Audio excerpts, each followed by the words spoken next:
I gave a talk at the conference in January, 5 simple rules for any mining investor. I think rule number 3, very important to me, was build your team.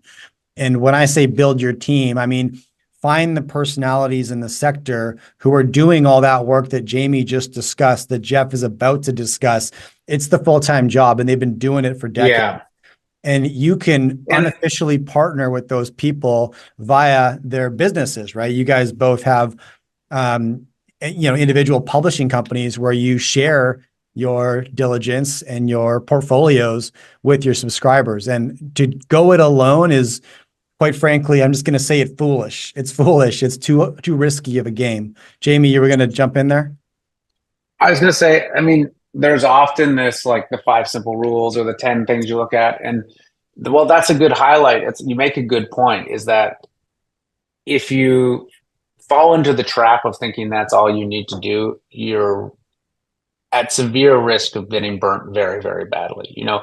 Mining is a hard business to make money in. It's very opaque, and very few people do consistently make money.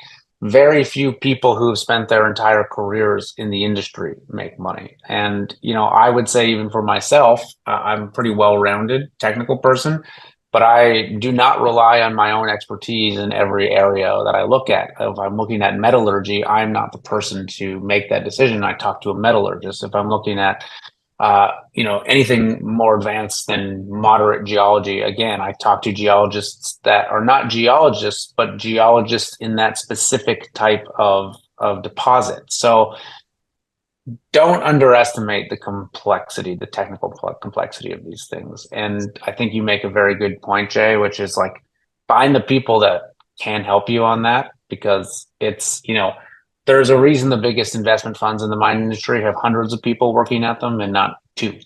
Real quick break here, guys. If you are a mining investor, you are without question familiar with the Golden Triangle region in British Columbia. This is one of the most prolific mining regions in the world due to its vast deposits of gold, silver, and copper. Now, for the last 4 years, Dolly Varden Silver has been busy expanding their high-grade silver deposit in the Triangle, and they are backed by some of the smartest investors in the silver business, including the legendary Eric Sprott, Hecla Mining, US Global Investors, Fidelity, Delbrook Capital, Sprott Resource Corp, and more. If you are curious why the smartest money in the silver business is cozying up to Dolly Varden Silver, then hit the link beneath this video.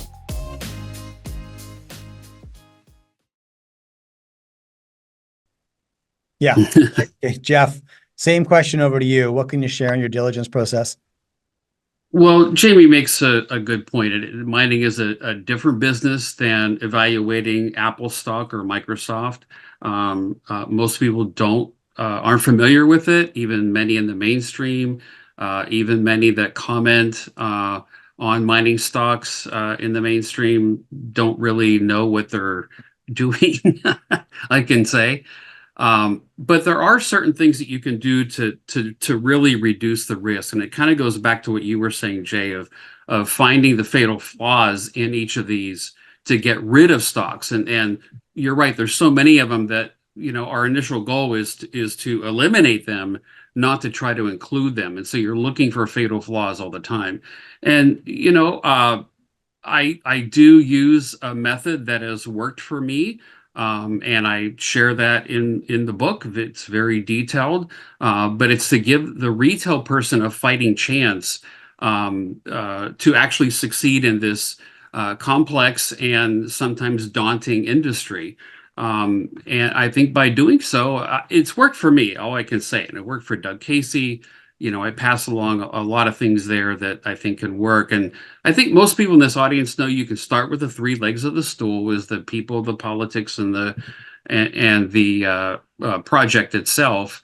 And just doing that, you can eliminate 90% of the stocks. And the first one being the people. It has to be in that order. We've talked a lot about this before, but one thing you can do that's very specific, that can tell you if you have something or not, and that is to ask the CEO a very specific question.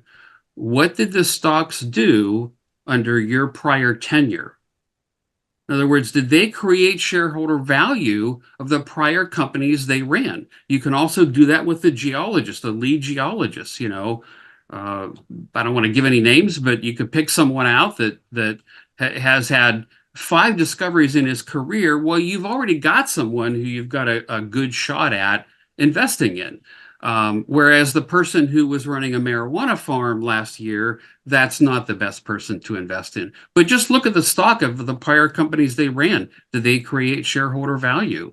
And then as far as the politics go, I'm very conservative because we're already risking, investing in the most riskiest sector on the planet practically. So why take on more risk? So I'm very selective about where I invest politically. You can eliminate a lot of companies just on that basis. And then the projects themselves, they've got to be like my grandma's chocolate chip cookies. They've got to be big and rich or have the potential to be so.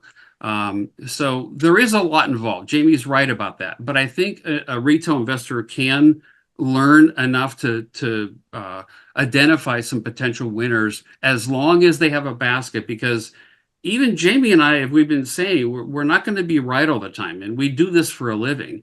And so you have to have a basket. If you're going to invest in the juniors, you have to have 10. Doesn't mean go out and buy 10 tomorrow, but it means at some point you have to be able to identify 10 and not just one. And of course, I think that's what Jamie and I do in our publishing business, is try to help investors that want specific picks from all the research that we do. So that's a good starting point, I think. And that's why I wrote the book. Yeah, which you can pick up at thegoldadvisor.com, thegoldadvisor.com. You can pick up a copy of Pay Dirt. And look, I may come across guys as I'm pushing, Jeff and Jamie's products, and I'm not, but what I am pushing is the value of community. And as if you're a regular viewer here, that's the mission behind this show, This Week in Mining, is that building a junior mining portfolio is really, really tough. Most people do get wiped out. So why do it alone? That's what we're here for, normally live every Wednesday. So you can hit the live chat, ask the questions, and let's do this together. Because let me give you an example. I don't have a great demeanor to be an investor. I'm too optimistic, right? I learned that early in my career. I'm more entrepreneur built. And so I'll look at a problem and say, oh, all we have to do is fix A, B, and C, and this will work. But as I began looking at deals with career investors, we would see the same thing. And where I would see a problem and say, oh, all they have to do is fix A, B, and C, they would say, there's not a chance I'd touch it because of A, B, and C. They would rush to the no, whereas I would try to find a way to the yes. And it took me years to develop that cynical muscle, right? And I had to surround myself with cynical investors whose mission at every pitch was to get to the no. And then in the cases where they didn't right away, that was something that would stay on the desk